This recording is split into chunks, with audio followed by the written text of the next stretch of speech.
Chinese yung life. And ang pinaka-motivation ko kasi because yung partner ko kasi negosyante. Oh. Chinese businessman. Okay. So kumbaga parang Kumbaga nagkaroon ka doon ng exposure. yes, oo. Tapos, kumbaga, parang yun din yung naging motivation ko kasi ayokong dumating sa point. Kaya din ako, kumbaga, parang grinab ko yung opportunity na talagang mag-iba na linya, parang ganyan. Is because ayokong dumating sa point na pag lumaki yung anak ko, sabihin niya, Mama, sana hindi mo na lang ako kinuha kay Papa.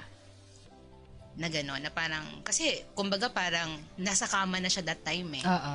Kasi, syempre, mayaman, okay, 'di ba? Tapos parang nung kinuha ko, parang napunta sa banig, parang ganun yung idea. So kumbaga parang kaya nung nakakita ko ng opportunity na pwede makapagpabago talaga ng life as in total talaga.